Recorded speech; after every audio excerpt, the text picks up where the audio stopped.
Today we're going to be touching base on 9 different products. Here we have the 9 products that we're going to be talking about. We're going to be talking about our level 3 hairspray and our freeze spray. Let's take it to the NBA. LeBron made his season debut Tuesday against the Jazz in LA, and after a 4-day layoff, those same two teams going at it again, but this one in Salt Lake City. LeBron, 17 points, 8 assists, 6 boards in 34 minutes of action. Right before the half, Luka on the steal. Wait a minute. If he go through Kevin Love's legs, you're not supposed to treat the elderly that way. Come on, Luka. Hey, Love, good dude. Lakers were up 62-55 at the half. Fourth quarter, Luka, step back 3. LA up 13. At the other end, though, Larry Marketing, he spots up into a dribble 3. That cut the lead to 6. And then it's a 4-point game here. LeBron misses a 3 late in the clock. Ace Bailey the rebound. Up to Marketing. That's a 3. So it's a 1-point game with less than a minute to go. Marketing had 20. Now after Luka splits a couple of free throws, 5.8 to go. Keontae George in the corner, falling away. No. LeBron and the Lakers survived 108-106. Luka went for 33 points, 11 boards, 8 assists. But LeBron, second game back. Talk to us. This week was kind of like my training camp for me, to be honest. I didn't get an opportunity to practice with guys at all, throughout camp, throughout the preseason. So I'm still working my way back. We're getting great looks. If we were shooting bad shots and missing, then we can worry about, how can we create better looks? We're getting great looks, all of us. So I'm not worried about that. The numbers. Still the 10 of 12. Obviously, he wants those couple of throws, but I just think, again, it serves as an opportunity to show you the attack mode that he stayed in, especially when in 2025, album sales really has become a huge part of music, whether you like it or not. But with this being such a big factor,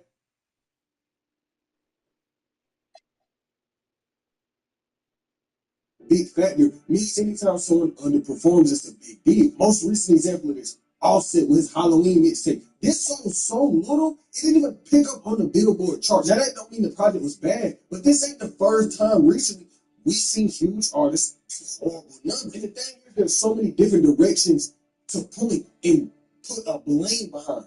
From Billboard changing rules to bots really being looked at and deleted from streams by these streaming services. I think these problems go a lot deeper than the whole rap is dead combo. It's layers to this story.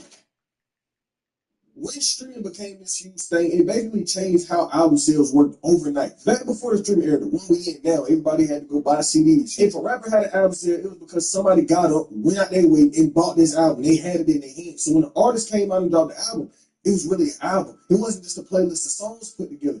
Album quality was really a huge point because you couldn't drop a half-ass album and expect it to be successful. Back before streaming, if somebody dropped the album, it was really like a moment. The world stopped. The world paid attention because it was real music. It was a real moment. For example, a common example, but one that you always got to bring up when speaking about this, was 50 Cent doing almost 1 million copies first week.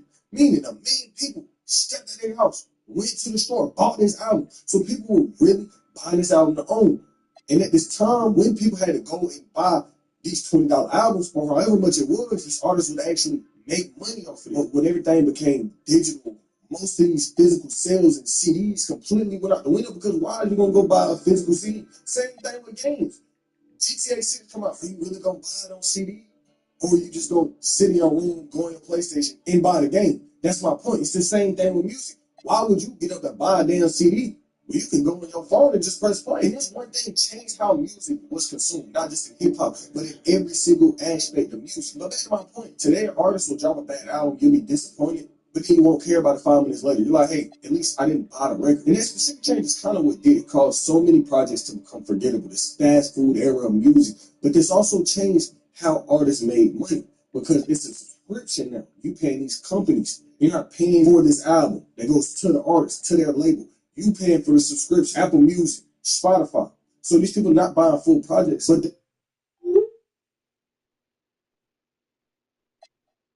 listening to it anyway. So how do these artists make money? It's real similar to YouTube content creation. You get paid for X amount of streams. Just like on YouTube, you get paid for X amount of views. Let's say you make $7 for every 1,000 views. But with streaming and how it was set up, the money these artists make off streams are basically irrelevant. If you're not doing 1 billion streams, the money you make it off streaming realistically isn't even making you any. You definitely not breaking even on anything you do as an established artist. And I mean, that's to a point where on these streaming platforms, you don't even get a full penny from 1,000 streams or 1,500 streams.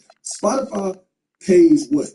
0.03 to 0.05 cent per stream, not even a fraction of a penny. So not only has streaming changed the way money is made, but it's also changed how an album sale is counted, which is why it's so hard today for artists to actually sell a lot of albums. It's so rare for an artist to do 1 million copies like 50 Cent did, like Kanye West did, like Drake did at one point. I don't even think Drake is ever going to be able to do 1 million copies again. That's some shit for Taylor Swift, and really Taylor Swift only. Maybe some K-pop niggas.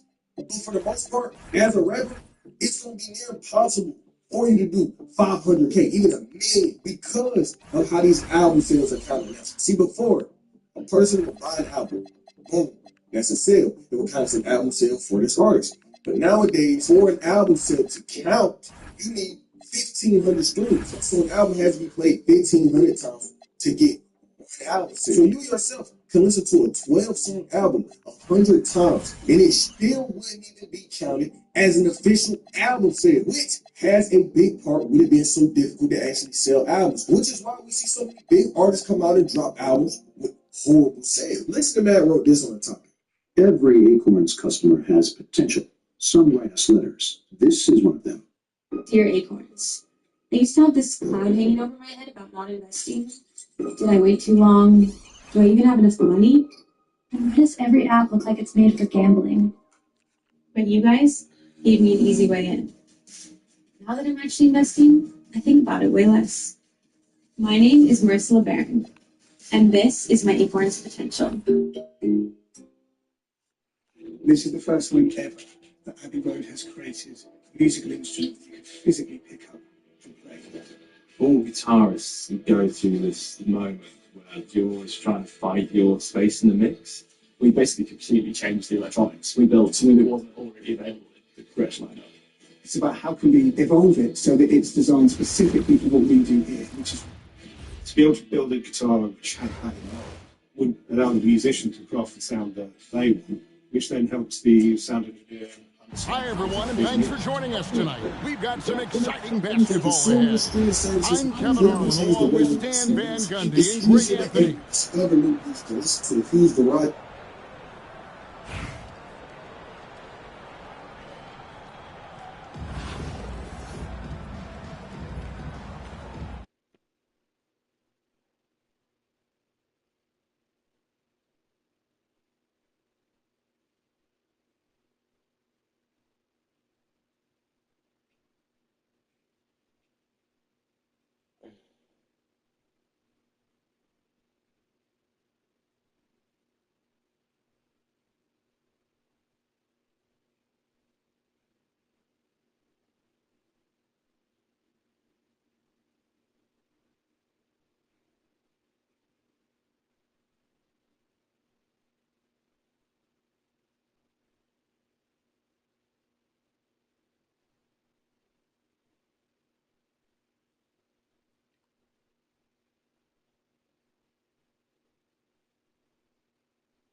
Alright guys, so the Iceman episodes from Drake have been something we've covered on this channel since day one, and as a creator this concept was always really exciting for me because it's fun to fit the pieces of the puzzle together. Now with that said, the episodes didn't go without criticism.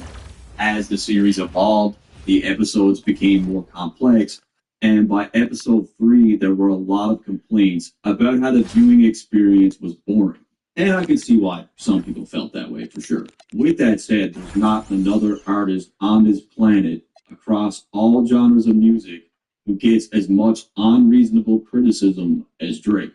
The man could pull off an Academy Award winning movie and a certain amount of people will pick it apart regardless. When it comes to the Drake hate, especially on YouTube, you got to look at the creators who are talking about it, because like 9 times out of 10, that's what they do for a living. Like grown ass men. I'm not joking. I find the whole thing bizarre because it's like you get up every day with the mission of hating on this person, but without them, you would like cease to exist. Anyways, Drake, along with Matt Babel from Dream Crew, dropped an interview with Complex where he finally touches on the Iceman episodes. Now, a lot of you guys might not know who Matt is, or some of you might not know what Dream Crew is. So Matt is from Toronto, and he's known Drake as far back as the Degrassi days because Matt was a guest actor in one of the episodes. They also ran in some of the same circles in Toronto where they would meet at parties, but they really became closer friends shortly before Drake's music career really popped off. Matt is actually one of the people in the Started From the Bottom music video, like back in 2013. So Matt is another key person that Drake connected with, and it made sense to add him to the roster because the guy was a high achiever. In high school, he played basketball, was known as a gifted player. Then he went to university and became extremely educated. Then eventually he went into media and he joined Much Music as a host. And I knew I recognized this guy from somewhere, and it was Much Music, which is it's a Canadian show. The album is Good Girl Gone Bad. The artist is Rihanna. She's in the building. Rihanna, come on in. And from there, he went on to work with like ET Canada as a host and like a couple other media companies. Another interesting thing about Matt is he's also in a relationship with a very famous Canadian actress, and that is Pretty Little Liars star Kay Mitchell. What do you think, the boys gonna surround himself with a bunch of fucking chickens or what? No. What's her song? Is One Dance. Here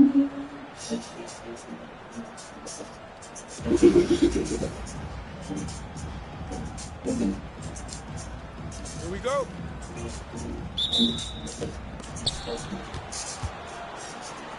Whoops, anticipated the pass. Turnover. And here is Raleigh now. Brooks. Good. And it's Iverson who picks up the assist. Oh, nice play from Brooks down in the paint. Not afraid to get physical on the inside. No one near Doncic as he lets it fly. Hits it from three-point range. Yeah, with that corner three, almost every player shoots a higher. So that's like a quick rundown of Matt is. And if you guys want, I can do a full-on breakdown of like all the people in Drake's team, who they are, what they do, how he knows them. Leave it in the comments. So Matt makes up 1/3 of Drake's management team. When you see Drake with new brand partnerships, a new tour, new set design, lighting, media releases, licensing, Matt's footprint is all over things like this. So he's like a business and branding expert who's also obviously a creator. The Nocta and Knife collaboration for Drake is something that Matt directly oversees. When you get a sneaker like the Knife Air Terra Nocta, he's the man that executes the whole thing and gets those sneakers onto your feet. I only got one pair. But like out of all my sneakers, I would say that I would give it like top 3. It's like the top. It's in the top 3 most comfortable sneakers in my collection. Yeah. With that said, in this Complex interview, we see that the creative direction of the Iceman episodes were through Drake's company called Dream Crew Entertainment. Dream Crew is one of the many ventures that Drake has that made him a billionaire. It's a global arts and entertainment company behind massive hit shows like Euphoria, documentaries like Cheeks Call It, the Dear Mama Tupac series, Top Boy, and so many others. When you see that cool, interactive online tour with things like Drake's plane, or his mansion, or the Amazon warehouse, all that comes from Dream Crew. The Nocta deal, the touring, the marketing, Drake's new fragrance company, all initiated through that company. Now, Matt Babel in particular is pivotal in all this because he's the chief management and branding officer of Dream Crew. And Drake started this company in 2017. It's 30 years old, and now it's completely exploded. Right? Like, it's a pretty impressive outfit. So, unsurprisingly, the company spearheading the Iceman episode is Dream Crew. and we got both Drake and Matt Baber chiming in on the entire series. I was glad that they did this, like this whole interview, because there was like a lot of misconception around Iceman. There was even going around that he had like abandoned the project, was just lies.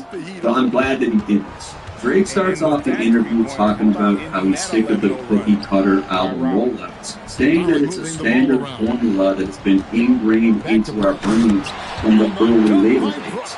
Decades of the same thing. Drop a video, drop a single, go to the radio station, go to the magazine, sit down with Elliot. It's like there's been zero innovation. So not only is Drake sick of this format, but in a lot of ways, I believe he's grown to hate not just the program, but the people behind it. It's this old school entitled gatekeeper monopoly rollout that the Iceman episodes goes entirely against. I remember when Acctivated first rose to prominence and hearing the bitter legacy journalists talk down on him because he didn't fit into that box. Independent creators are a major threat to everything that is their careers, which is why streamers like I get similar treatment from. If they're unwilling to adapt, like they're watching their livelihoods slip through their fingers because the power is clearly shifted. So Drake is basically saying, I don't need interview with Elliot, Jane Hall. I don't need to do magazine. I don't need to do a radio station. I don't need to drop a music video. I'm going to attempt something completely different, and unlike everyone else in the game, try something new. Aiden said back in 2021 that he was building a computer for Drake because Drake said even back then that he wanted to start streaming. I literally talked to Drake about my son on to Drake. I was looking at a video lately, kind of weird, you know what I mean? Swear to God, I talked to Drake in this call. It was me, Drake 40, and it was like one other person who connected Drizzy with a plug to build this computer, this gaming computer. Supposedly Drake wants to start streaming. And even in his chat, so look out, guess what else Drake said? He's watched my stream before. He loves to stream. Fucking crazy fucking. I don't know, we're going on to me. Oh, I was just speechless after that. I was like, wow, this motherfucker really watched this shit. As early as 2018, Drake was collaborating on streams with people like Ninja, where they play Fortnite. So how long have you been playing Fortnite for me, fam? So he's been looking at streaming really closely for a very long time. Drake explains how the Iceman episodes were a challenge, and that's what he loved about it. Each episode, the team pushed themselves further and asked questions like, how high can the quality get? How many cameras can go live at the same time? 12, 13, 14, and we get a drone shot to go live? And anyone with a half-functioning brain with any sort of common sense would be able to look at what he's doing and say, like, this is not easy to pull off. But I guess a lot of people couldn't. Drake talks about episode 1, where he drove the Iceman truck through Toronto, and even mentions that the funniest thing that happened was when some tall white boy called him a bitch. Collier is an all-around offensive talent. So where? So what then? So what then, big dog? Don't win now. As amazing as the episode was, this is what most of the people talked about. It's like the dude calling Drake a bitch, and like that's how pathetic they are. Something else Drake spoke about was how the episodes allowed him to tease new music to see what fans gravitate to. For example, last night on stream we did a poll where fans voted what their favorite song was from episode 3, and the Lake Como joined it. To see Wembanyama attacking with authority inside. That's the look you want. You gotta be disappointed coming up empty. Here's Gobert. Out to Doncic. 20 feet out. Pass to Grimes. Rebounded by Victor Wembanyama. And here is Raleigh now. Kicks it out to McCollum.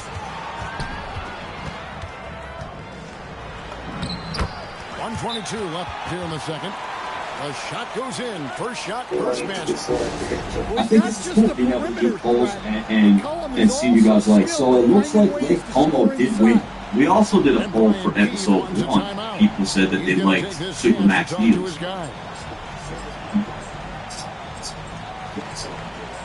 I love the way this is. This was something that we didn't get yet. And for episode 2, they voted for National Treasure, which is really sad. Saying we used to be pissed this spring. We can cut off the poll right there. It's clear that National Treasure takes it. Drake also spoke on the fact that they love seeing fan theories and how people have been either picking up on what the symbolism meant or they started creating their own theories. I think that's the whole point, right? Is to get people talking. Like, that's the fun in it, trying to figure out what it all means. I remember looking at this and being like, over-analyzing what's on the fucking floor as if any of this stuff mattered at all. I think this didn't mean anything. Next, Drake and Matt got into the technical details behind the episode that many people overlooked. For example, it was revealed in episode 1 that Drake didn't even know if they were live because when they did trial runs, the signal was cut out. They were actually very concerned if the whole thing was even possible. And it's not like there's a roadmap or someone that you could call for advice because it's never been done before. For episode 1, they also revealed that because of all the issues that they faced, they had to delay it until Friday instead of a Thursday, which likely cost them the #1 spot for What Did I Miss, because they lost a full day's worth of data. Also, like, with the shit he got going on with his label, I'm just using common sense. Like, that record normally would have been 100%. Next, they spoke on episode 2 in Manchester, where not only was Drake on tour, but they only had 3 days to secure the locations, get all the cameras sorted out, and build a crew. All the crew members from episode 2 were hired locally in London. It's like this crazy on-the-fly thing where like they weren't even securing permits to go into these areas. They might find a spot that they love, get kicked out. They might find another spot that they love, no signal. It was even revealed that when Drake walked through the train station at the end of episode 2, that was the first time that he had ever walked through there, because they knew they were cloud chasing. Dude, we ran a poll last night, and the fan favorite of the 3 episodes was episode 2. And I agree. That was my favorite episode 2. 1 is fine. 1 probably is the best, maybe. But I just like the story. Like they said in the interview, it's not in Toronto, he's in he's in the UK, he's in Manchester. I like number 2. Next, they spoke about episode 3 in Milan, which was the biggest challenge yet. Matt Babel said they only had 8 days to prepare in Italy. They lost a few cameras, they got kicked out of a few spots, and at one point it started to rain. And as you know, water doesn't really mix well with electronics. We talked about this in my breakdown, and all the equipment required for episode 3, like the detail they put into it, is insane. As this episode required 16 cameras, 2 steady cams, 1 drone, 14 locations with just 3 days to prepare, and I didn't count, but there has to be at least over 100 actors. Drake went on to say that the biggest misconception is just how easy people think that it is. We're not talking about a controlled music video where you can shoot things 100 times. This is all happening in real time in completely different countries. There's no going back and editing. You don't have the luxury of doing it. If a camera goes out, you gotta improvise on the fly and try to figure out really a way around it. Matt also speaks on the complexities of moving Drake from one location to the next, where they needed to find places to shoot that were fairly close together. This is something else that we spoke about in my breakdowns, where I was able to do the math to see how long it would take for Drake to get in position for the next scene. The reason why you're seeing all these doors and like the pool, it's 5 to 7 minutes before you see Drake. It's because it takes him that long to get from this business to, over here. And I do believe they knew that showing these scenes for extended times wasn't ideal. And in some cases, like in episode 2, they played an on-release Central C record while he was sitting on the bench. So what they did is they used it to allow Drake time to get from here to here, right? Which I think is better than just like random objects. Matt continued to explain that by the time they got to episode 3, they were dealing with picture-in-picture feeds, live drones, and more than a dozen cameras feeding into one stream. Then of course they're layering music on top, which complicates things even more. Like I said, man, I'm glad that because I feel like a lot of people just didn't get it. Like they didn't know what actually went in this. To end off the interview, it was revealed that the Iceman episodes weren't finished, and Drake said the finale would be their best work yet. So now that the bugs are all worked out, and they know what works, they know what doesn't work, I feel like the next episode's going to be really dope. It seems like they're taking the time to get it right, so I'm expecting the next one to be crazy.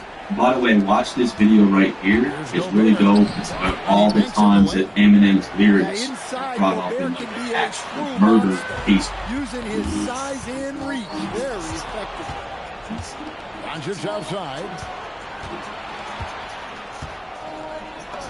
Doncic gets it to go inside. And you gotta love the big bucket in the paint in this sort of a grind it out game. 8-second difference between the shot clock and the game. Back to Wembanyama.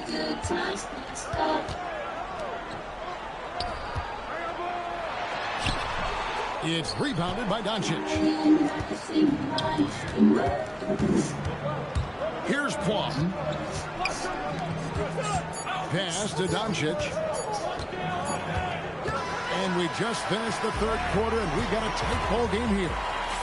Ollie on top, up 3. And time for the short break, and stay right with me.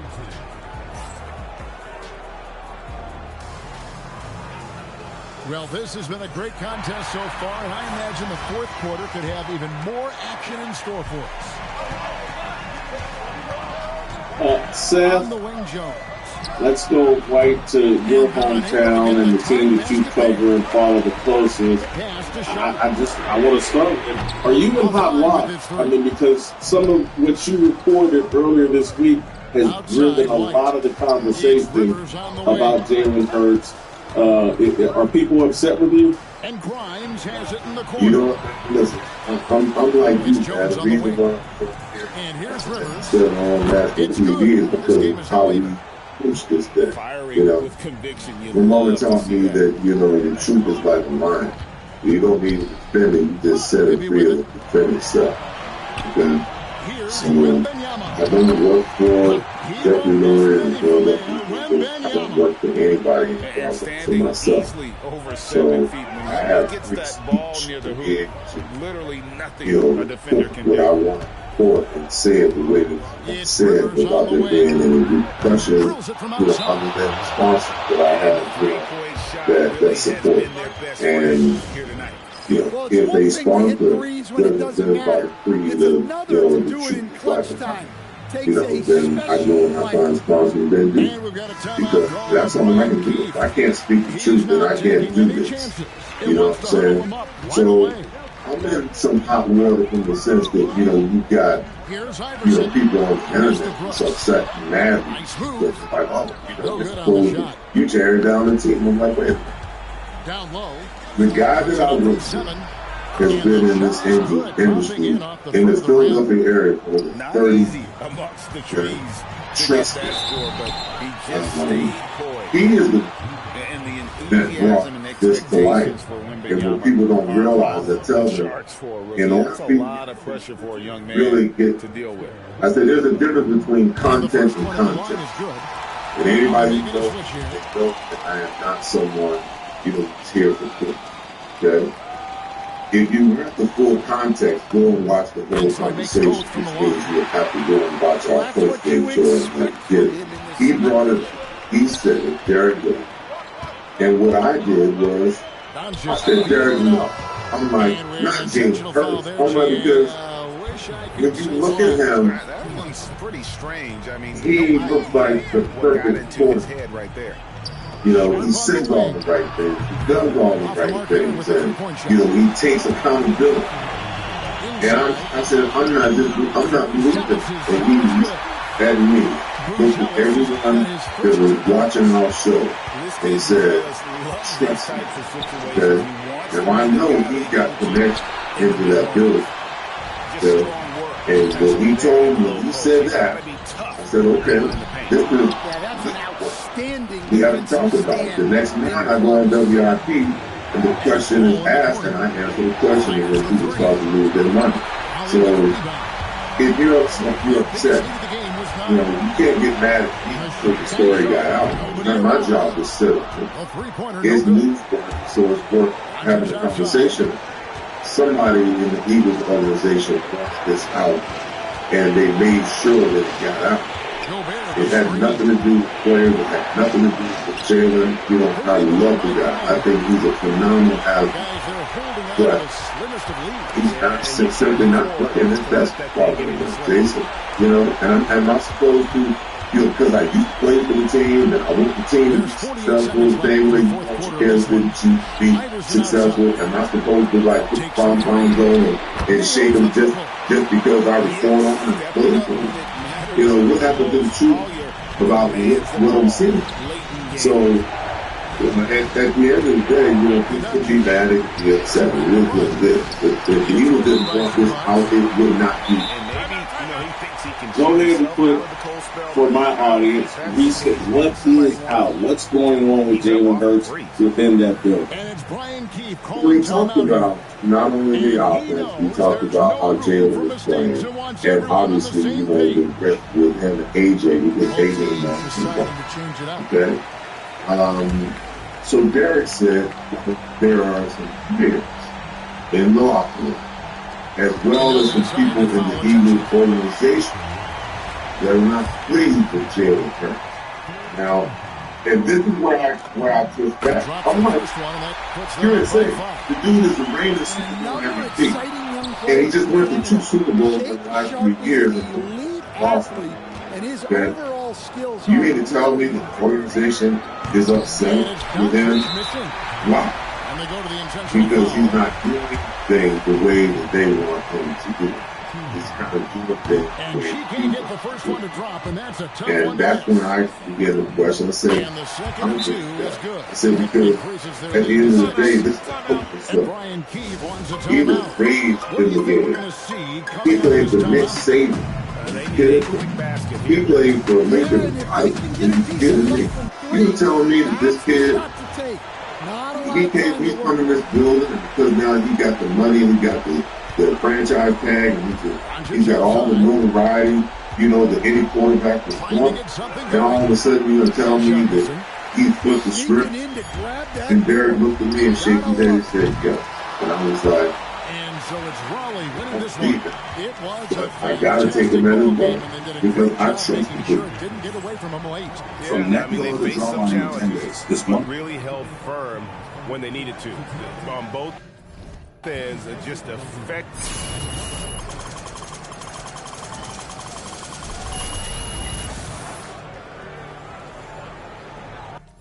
The one thing, referencing Nick Saban, referencing Lincoln Riley, but also remember he lost his job at Alabama, handled it remarkably. I came back in and actually saved Alabama. And I remember saying, like, man, this dude could be president one day. I mean, this is one of the great young leaders we've ever seen. And we're now suggesting that the fame, the success, the accolades, and the money have potentially changed Jalen Hurts? Listen, I want people to know, Jason, I am not suggesting anything. What I'm saying is that a guy who I work with every game, who has been known to be an Eagles insider for the last 30 plus years, this is what he brought to our show last week. Okay? And people are pissed off and mad about it. But I would say to you, if you had that information, is it not newsworthy for you as a person in the media? Is it not newsworthy to even have the conversation that potentially this could be why this offense ranks in the bottom third, you know, and yet they're still 8-2, you know? And I think what's really happening is that I think this team thrives off of the chaos. I had Howie Long on my podcast on Tuesday, and I told him the same thing. I think this team thrives off of it. You know, it allows them to close ranks. It allows them, you know, to assume the us against the world mentality. You know, it allows them to step back into underdog realm when they won the Super Bowl. And some teams just function better off of dysfunction, if you will. How crazy does that sound? What you seem to be suggesting is, if I connect the dots to what you're saying, it's like the Eagles wanted this out here. And so the Eagles perhaps realized, hey, man, we need some internal strife.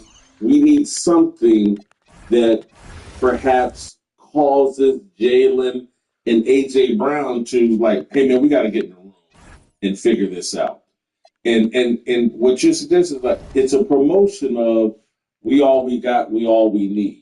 That out of that chaos, there may be a tighter bond. Is that what you're suggesting? I don't think the Eagles themselves are trying to promote the chaos. Some of the chaos is real. Like when you ask Jalen questions about A.J. Brown, he refers you to KP, who's the offense coordinator. When you ask A.J. Brown about Jalen, he tap dances around it. Something's going on between them. I don't know what it is. I think that, so I don't think the organization itself or whoever it is that leaked this is really trying to cause the chaos. They know that the chaos is there. They know that this team, this unit knows how to fight through and assume that we all we got, we all we need.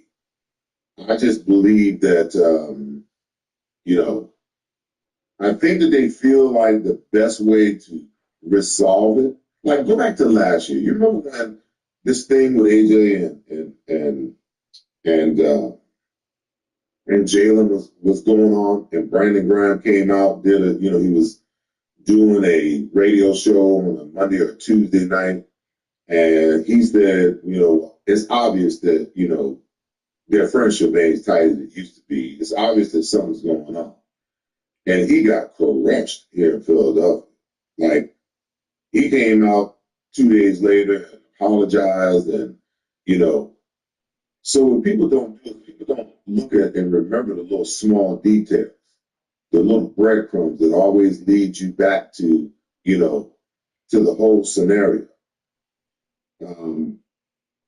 What Brandon was doing, Brandon saw the collapse. He was here for the collapse in 2023 when they started off 10-1 and then just went in the tank in the second half and got blown out by Baker Mayfield and the Tampa Bay Buccaneers in the first round of the playoffs. And he knew the tension that was there. Him coming out saying that there was something between them, to me, that was the genesis of, we got to figure this out. Because we're not going to waste another potential Super Bowl season with this conflict. So what it forced everybody to do, even though Brandon was the one that had to bite the bullet and take the heat, it forced everybody.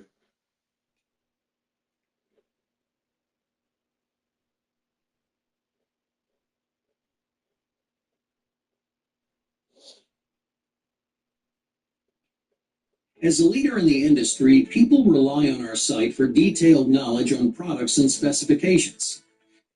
Hello, it's your favorite sports dunk here. Don't forget to hit that subscribe button to join the fastest growing community on YouTube. Remember, Nightcap doesn't happen without you. So please subscribe or you're going to make Ocho cry.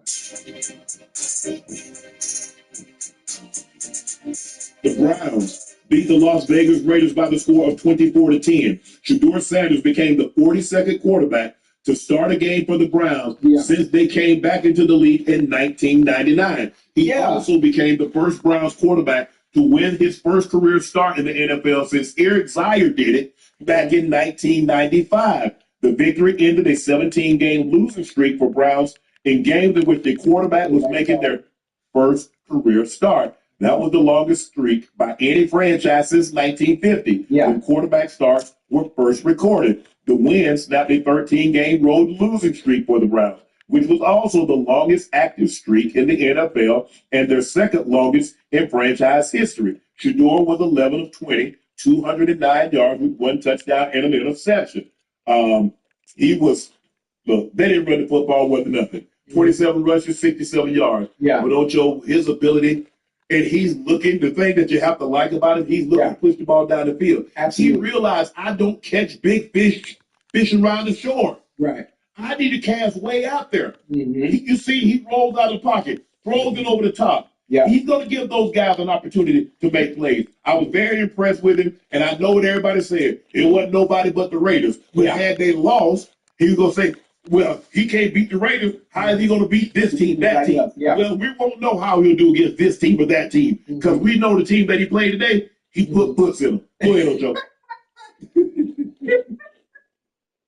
Well, listen, it was the Raiders. It was the Raiders, but what I saw from the Bills tonight, it looks good. There's room for improvement. There's stuff he'll do well. You would also need his supporting cast to help him out. Jerry Jeudy. I know you want a dead leg, baby, but just go ahead and get, young boys, just go ahead and get out of bounds, get them yards. There were some throws. I'm not sure we're probably going to have back, especially that interception. Staring down that stick route at the snap of the ball. Outside, especially when you can't run the ball. When you can't run the ball, it's one-dimensional. It's very, very difficult. It's very, very difficult. But they were able to pull the win off. I'm sure Shedeur is probably not happy. He's glad he got the win, but there's a lot of stuff you can go back and look at, and he'll watch film and see where he can improve in certain areas.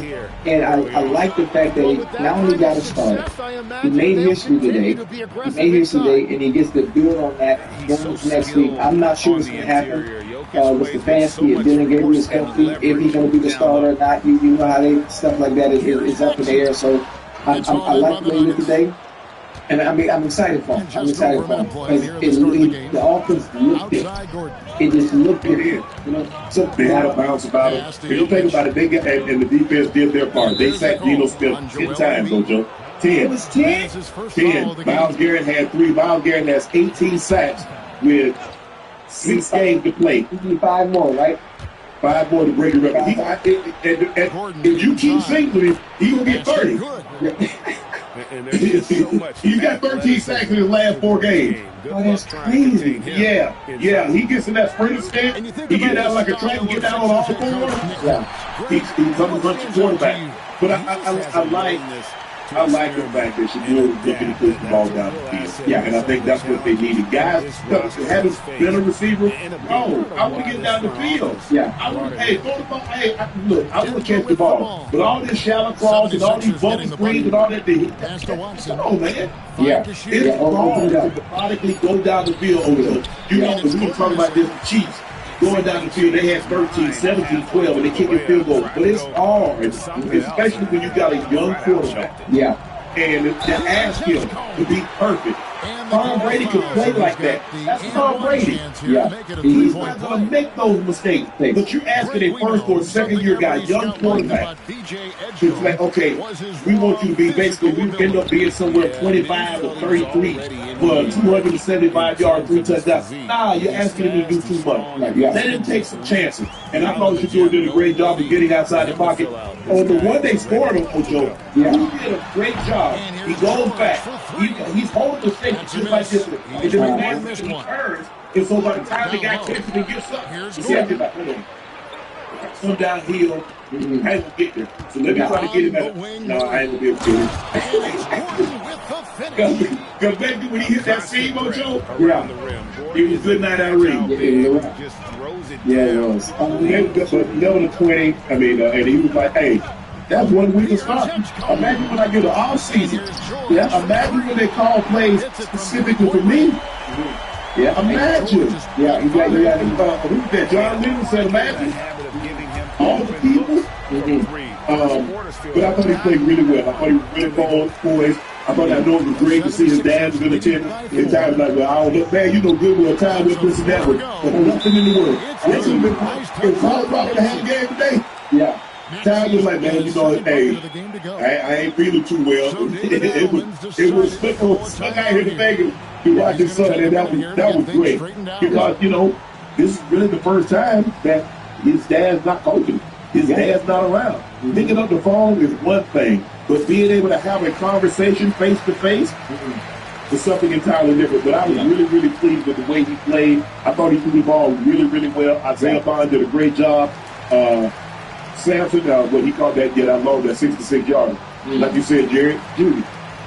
No, do you think he was like? I mean, he was just oblivious, like ain't nobody behind him. And listen, I don't know what Judy would think about it. I don't know how you forget about the goddamn backside support. Hey, you know, for some, you know they coming, man.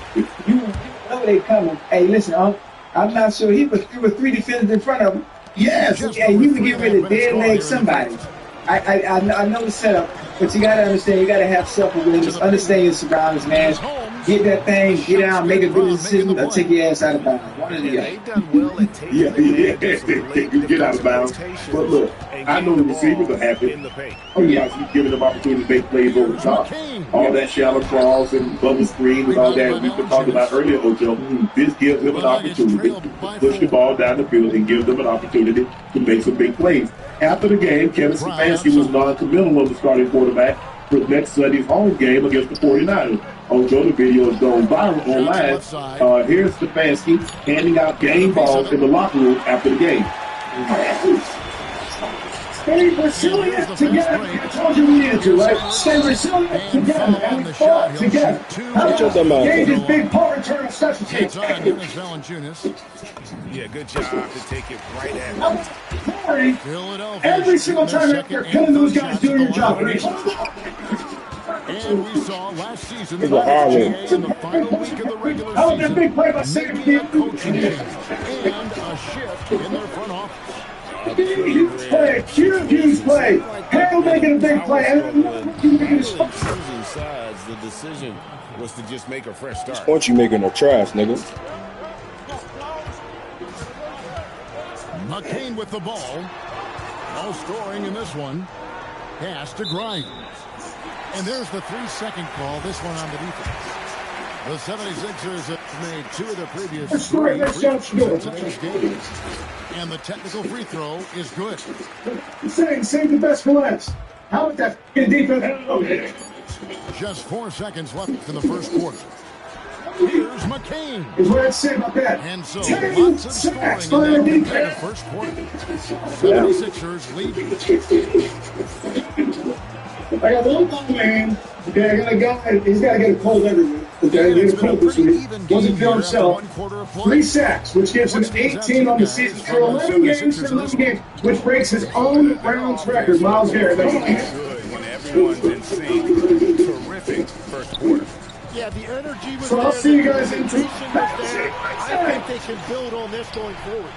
And let's go to the sideline. Here's Allen. I remember the day. So hold on. Yeah, making his first start. Yeah, I think he start. I got right. You want your organization. Right. That's all you get. Great job. Yeah, that's okay. You don't get no game ball. Nah, he don't get no game ball. That wasn't his pick. That's not what they want. They don't want him to succeed. You know that. Ain't no disrespect. The owner told you to himself. Even the head coach guy is Dylan Gabriel. We all understand that. Listen, didn't you make history tonight? Yes.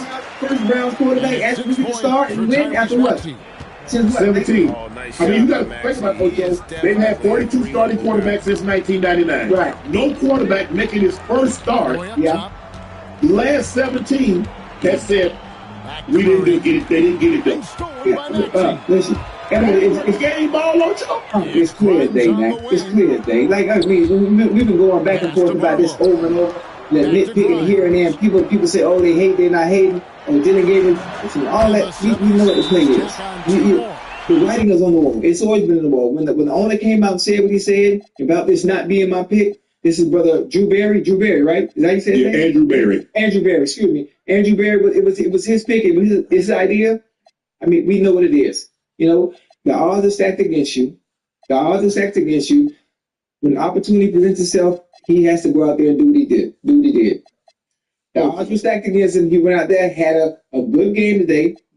much more room for improvement, but he gave him the opportunity to win. He allows him to have a different style of offensive play calling when he's out there playing, and that's all he can do. Oh, Joe, I ain't say you got to get a man a car. I ain't say that. I ain't say you got to pick the man up on it. I ain't saying the team need to pick him up on his shoulders and carry him off the field. But that little bit, you talking about big time catch? Hold on. And this is not a knock on you, Harold Fanning. So please don't take it this way. He had 4 catches for 40 yards. David Adelman's decided to call a timeout here. This now will give him a chance to discuss some potential. He made 2 big. Shador played his ass off. He had an interception. I thought he was very good. I thought he was very good with his eyes. I thought he was very good with his feet. Everything was attached. And that's all you got for the man. Myles Garrett deserved 5. All the football that you brought to Las Vegas, give him to him. Say, son, pull chip off all 40 of these damn footballs to your house in Cleveland. Myles Garrett, whatever Myles Garrett wants. As a matter of fact, Myles, you underpaid. Take your ass back in there and get more pay. Hey, you need to get 50 million. And you get this record as long as the Browns are able to keep the game close. Your team can't just run the ball. Right. Excuse me. As long you see they got 5 last week. Right. For the large portion of the game, they had the lead. So if the team got the lead over, they got to throw the ball back in the game. Right. You see what happened tonight? They dropped out on 14-3. Now, you got to pass. You can't, first of all, your run game is not good enough, and your offensive line is not good enough to blow people off the ball. So you got to throw it. Right. And they got a good enough defensive line that you can't just double. I'm doubling Myles Garrett. Somebody else might get 3 sacks, but it ain't going to be here. Because he's the guy that you game plan. Ocho, he going there on Wednesday, they got his circle. He got red ink around him. This is the guy that if we don't block, he's going to tear our ass up. He will destroy our game plan, run or pass. With that being said, that man could flip to do a football, Ocho. You know the man was flipping no football, huh? You know the man. That is not the individual that they want at the hand. They made that clear a long time ago. The game that they've been playing in training camp, we're not getting reps, we understand that. So therefore, you actually wanting him to give him credit after a game? That ain't happening. So to me, it's not surprising to me. Because, okay, we know he's not our guy. I think Shador even knows that as well. He's not tripping. I'm going to prepare myself so when the opportunity presents itself, the end result looks like today. The most important stat, that W. That's all that matters. On the next week. I'll see you Wednesday. Got 4 points in the quarter. Oh, Joe, you and I both in this situation. I know y'all probably laughed at it. Y'all want to get dating about it. But we all had the young lady. Oh, Joe, she was gorgeous. Drop dead gorgeous. Yeah, come on, wait, take your time, man. Come on. I wanted her so bad. Yes. But when it didn't work out, I realized the other one, she was the best for me, and I needed to give her credit. Because the one that I wanted, it didn't work out. I understand Stefanski won't deal in game. But you got to understand, the guy now is the best for you. And it's going to give you the best opportunity to win because he is unafraid to push the ball down the field. Right. Because in this league, that's how you win. Big plays. I don't get it. Ocho, sometimes you gotta, like Coach used to tell him, sometimes I gotta fool. Sometimes you gotta lie to the team. Even if you don't like you do, even if you want Dylan Gabriel, you won't commit, I get all that, I get semantics, I get the scheme of it, Ocho. I want them to prepare for both. Knowing damn well Dylan Gabriel ain't gonna see that field anytime soon. I get all of that. Right. But this notion that this thing is even close, this notion that it just was just a whole performance. Right. The guy got no snaps with the guys that he played with today until Wednesday of last week. Yeah. And he does that on the road in a hostile environment. And all you got for him is that. Yeah, that's what it is. And then one thing about it, listen, you have to understand, coaches have egos too. The owner has an ego too. The owner and the coach, not in cahoots, but they both wanted their quarterback. They got their quarterback in the third round. Things happen, things didn't work out. Dylan Gabriel is hurt right now. There is no way in hell they're going to sit on their hands and show the world that they made a mistake. Ain't no way in hell. That's not happening. It happened, though, Joe. It's not happening. We all made mistakes. The thing is not making mistakes. We can learn from it. Because remember, Ojo, mistakes without consequences, there's no lesson to be learned. You have to understand, but you know how many consequences they had in the last, 40-some years? This is the 45th start. This is the 45th starting quarterback for the Cleveland Browns since I don't even know. 1999. This is the 47th different starting quarterback. But that's 40-some quarterbacks. So obviously they haven't learned their lesson, regardless of who the owner is, regardless of who the head coach is, and that's how they see fit. And we're going to continue to prove that we made the right pick in the third round by going goddamn Shedeur Sanders somewhat of an injustice. And what they're trying to do is the likelihood is probably going to backfire. It's probably going to backfire and not work in their favor. All I'm saying is this. I believe the young man played well enough today to earn another spot. No matter what you think about it, whether you like it or dislike it, whether you like his brashness, his arrogance, or his cockiness, or whatever the case may be, I don't know. Whether you like or dislike his father. All I know is he played well enough today.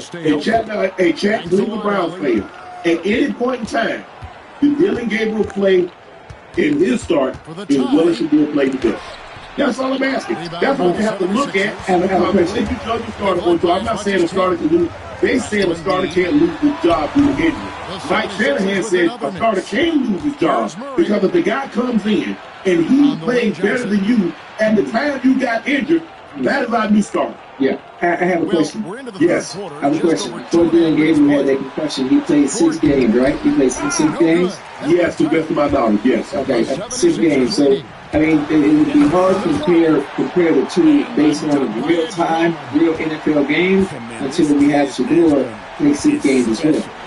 See, the point is, Bruce Stefanski and that organization allow Shedeur to continue to play those games because they don't want him to prove them.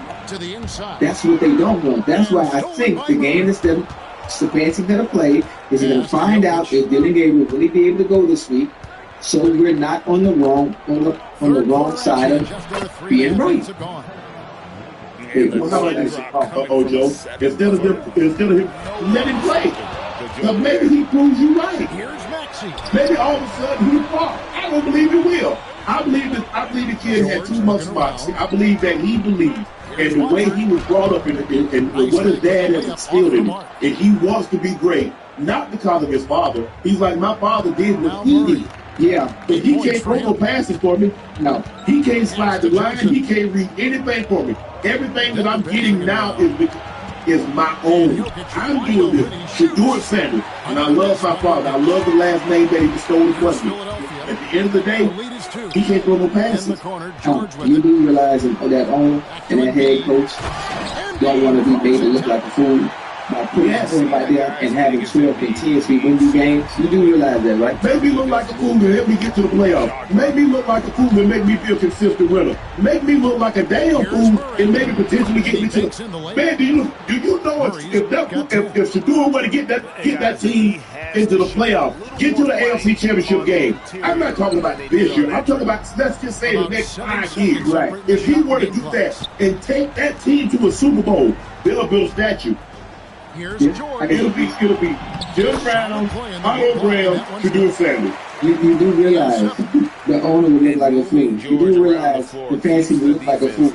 They do not want young boys to succeed. Well, the fans think they're damn fools out to begin with, so it don't matter what you look like. They already think you are. But all you would do is keeping this going because, sometimes you got to keep your mouth closed because people won't know how big a damn fool you are. Yeah. So, boy, keep your mouth closed sometimes. People might think you're a fool, but if you open your mouth, you remove all doubt. Yeah. So, the Cleveland fans, they don't hold Mr. Haslam and Stefanski in the highest regard. And so there's not a whole lot they can do to change that. Now, if you really want to go good and carry it on, Take the young man out of it. Take the young man. Don't let him start next week. Hey, look, now you know the game these folks play. You understand, you've been around long enough. So for him to have the game he had, right, to not only get a game on, but Stefanski to get in front of the media and still be non-committal to who's going to be the starter next week, what does that tell you? We ain't goddamn week 12. We going into week 13. There's no need to be playing these mind games if we ain't goddamn training camp. You know who the fucking start. I'm sorry. You don't know who the starter's going to be. It's a game. It's a game at this point because that's not who you actually want at the helm, playing quarterback for your franchise because you don't want to look like a goddamn fool. Okay, there are very few people. There are very, very few people with the first person that ran their berry.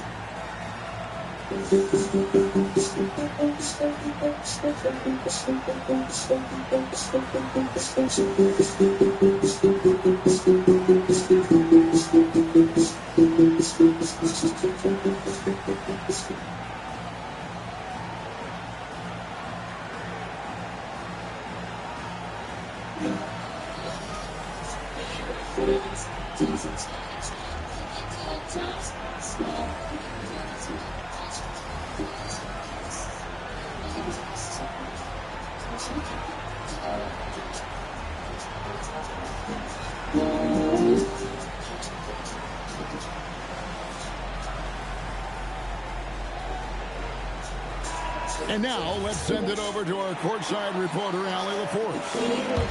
Thanks, guys. I got a chance to hear what Denver's head coach was saying to the team. There was a sense of urgency.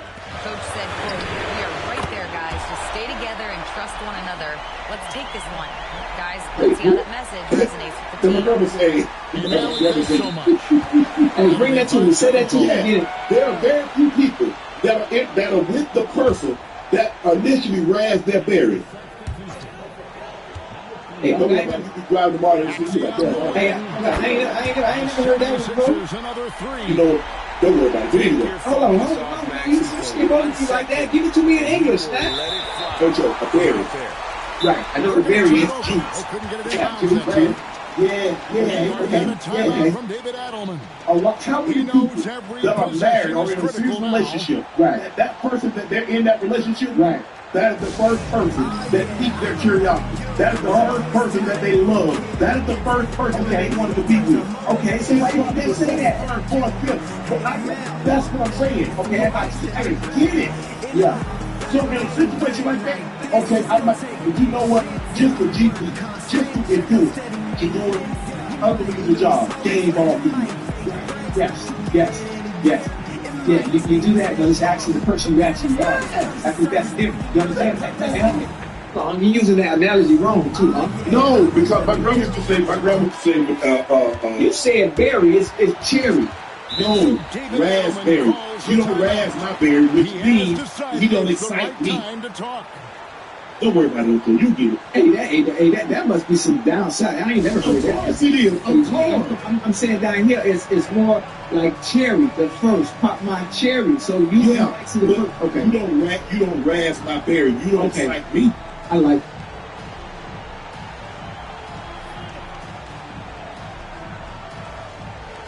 Come over to your favorite sports frontier. Don't forget to hit that subscribe button to join the fastest growing community on YouTube. Remember, Nightcap doesn't happen without you. So please subscribe or you're going to make Facebook.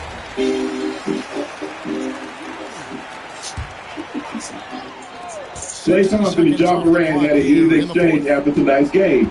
John didn't play, put his finger in Klay's face after the final whistle. Klay swatted John's hand, and the two had to be separated as they exchanged words. Let's take a listen to what Klay. And it's Denver with the rebound. We try to load the sound of what Klay said after and what caused the confrontation. And you're in the right place. We thought this might be the case coming in. Not a But lot that of was me on the defense out job. there right now. I didn't play either. There's a lot of stuff all the time. Slam dunk by Especially for a guy who really takes accountability for what I want to guys, it's a game. And a moment here to take a look at the scoring Nothing like intelligent. for the 76ers. Their accuracy in Depth this one is really has just just been on on another level. I mean, Because the three ball keeps falling, and the defense just hasn't been able to run them off the line. For a long time, and it's funny. Here's Murray, and it's the bench. It's kind of the story of. And there's no doubt Murray can fill it up. So far, just bringing him down to earth. You know, we don't see him out there do his best, but just been a lot of other stuff. Get there.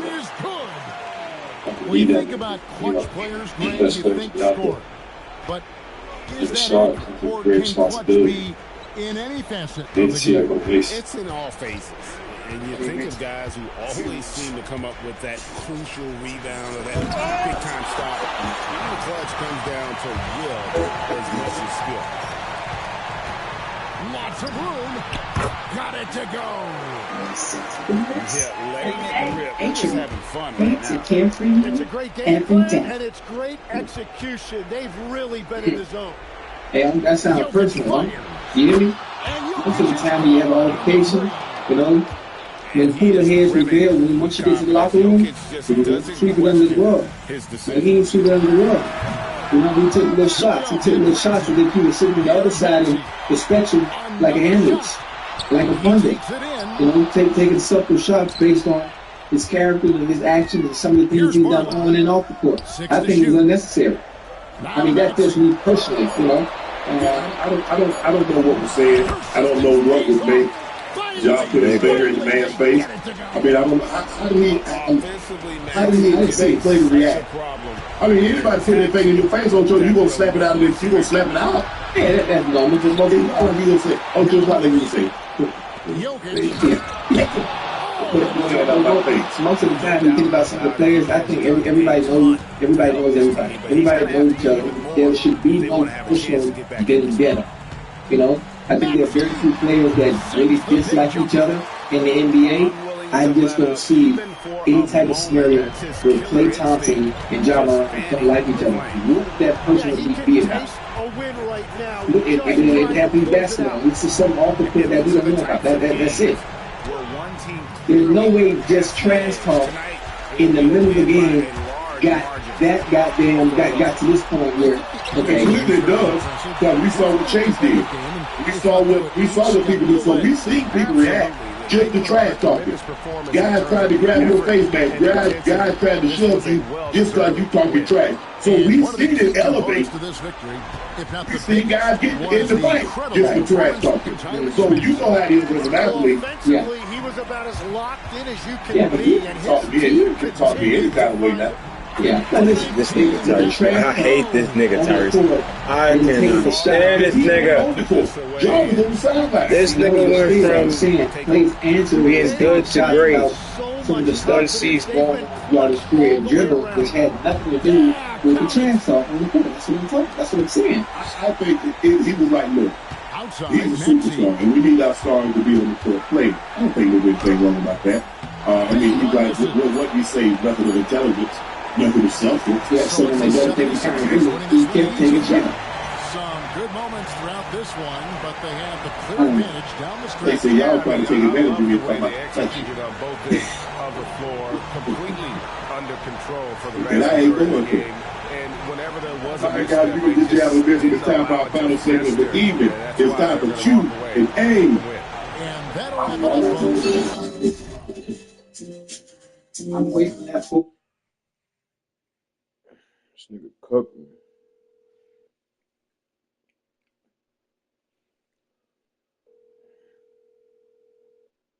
This nigga going to the gym or what? A boy. Why nigga sleep? Why you chilling? Play games. That's all I care about.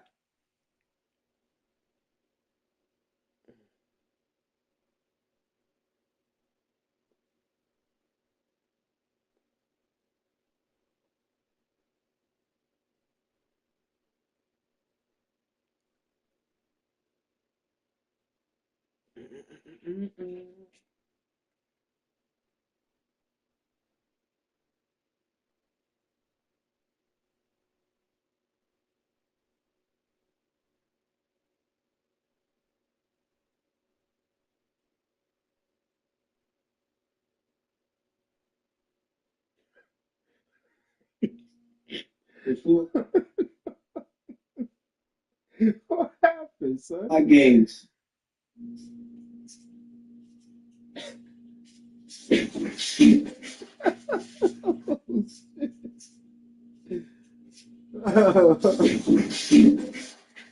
Damn, I think her heel broke.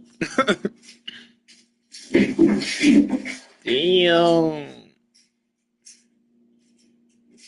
She got on them clothes. She got a nice little body, though. That's fucked up.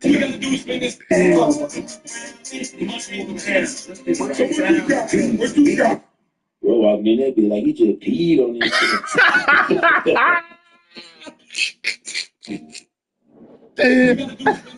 I'm fucking dead. Can you pull a baddie out of solid? Yes or no? Top T, watch black, denims on with the Connie's on. Man's wearing the Connie chunks right now. Can you pull a baddie or no? I'm good any night. What does it take to get on the Wall of Fame? It takes a lot, low-key. Yo, they're not on the wall yet. They're not on the wall yet. Just chill, just chill. Can you pull a baddie out of solid? Yes or no? Top T, watch black, denims on with the Connie's on. Man's wearing the Connie chunks right now. Can you pull a baddie or no? I'm good any night. What does it take to get on the Wall of Fame? It takes a lot, low-key. Yo, they're not on the wall. Don't got time for games. Don't got time for that. Can you pull a baddie out of solid? If you drop garlic into a jar and fill it with raw honey, then leave it on your counter for I don't want to pull no baddie out of Starless, nigga. All them bitches nasty. Year in, year out. The Nats ain't got to do with that. Hey, you can have anybody who lives in the family room. I live for my brother. It's just, I'm scared I'm going to fail that whole business. Breaking news. I'm convinced if I ever feel a tickle in my throat, I eat some ginger. If I ever feel a headache coming, I eat a beet. If I ever start feeling sluggish, I eat a piece of garlic. And if my nose is ever stuffy, I'll eat a lemon. This stuff really works, my friend. Bro, it does, but you just...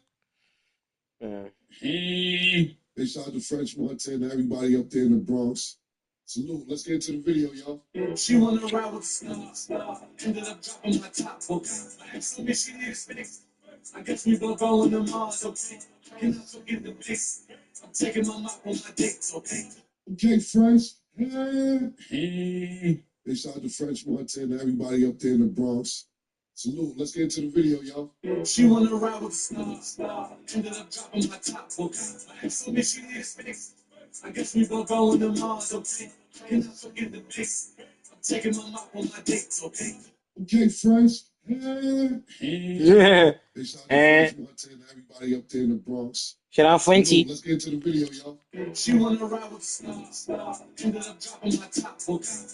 I gotta listen to that, but I don't want to hear it because Lil Baby on it. But I guess we'll listen to it.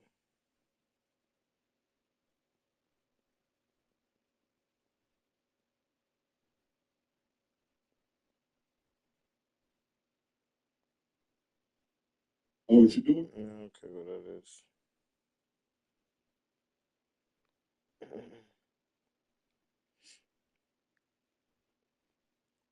Warriors ass. Oh shit, who they?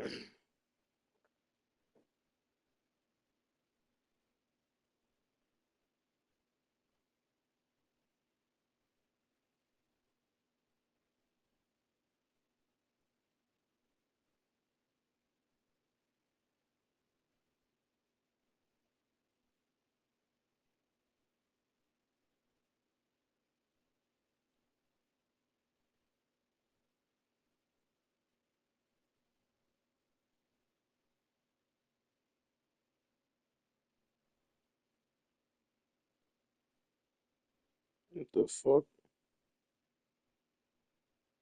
The fuck happened here?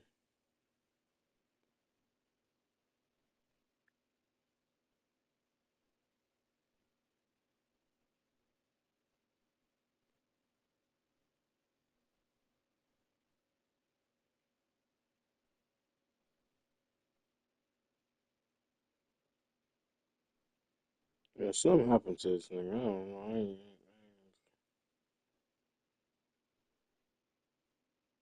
This nigga lost his ability to walk because of energy drinks. Are you fucking insane, nigga? 22-year-old.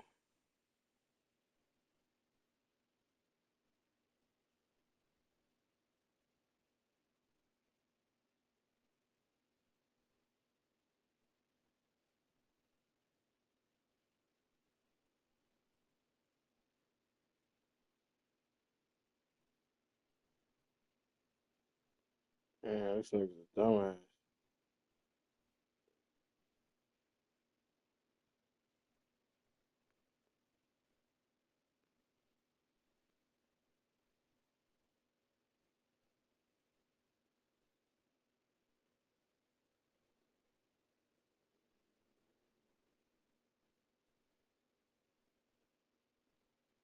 Nigga, who's spending 3,000 on the meal?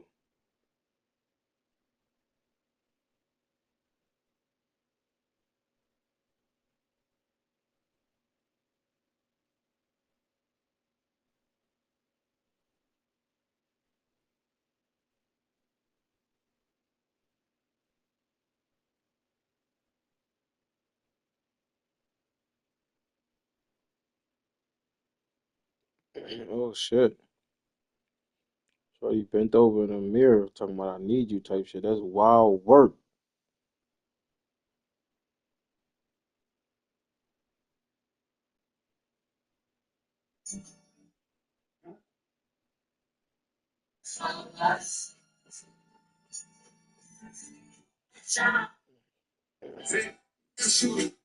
Maybe. Yeah, absolutely. Let me tell you what I learned in life. And just even over time. Mustache With shorty. people. Hurry up. Friendships, associates, family, and especially with men, guys. Of course. I've learned to enjoy my time with them.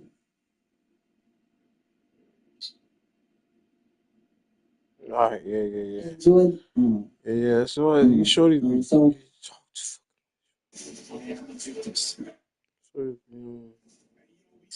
Bullshit.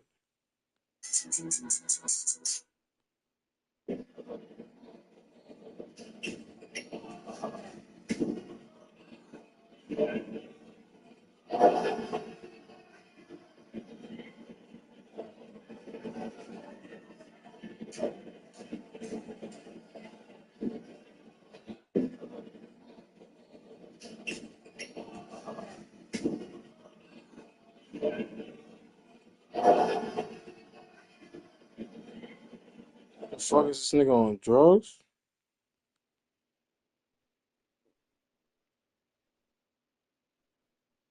I'm glad you are, shorty. Fine as hell too.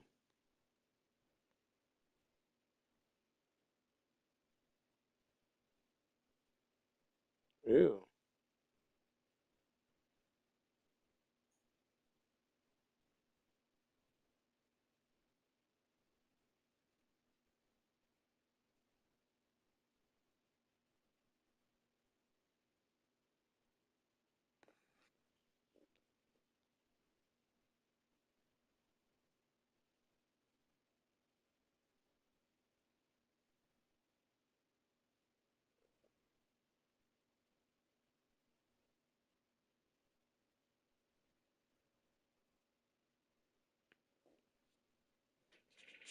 Damn, shorty ass was on hot. She said, "Damn, that's nasty."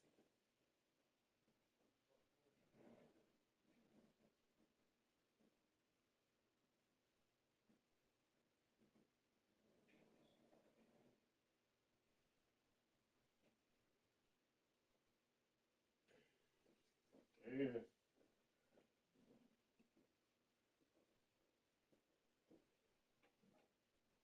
Oh yeah. Hey, listen. I'm gonna have both them games on that. I'm going to watch the game up deck. I want the Browns game on, and I want the Cowboys game on. Right. I don't want to see nothing else. All right, damn that dude. This is the road nightcap we all wait for. You know, we got. Hey,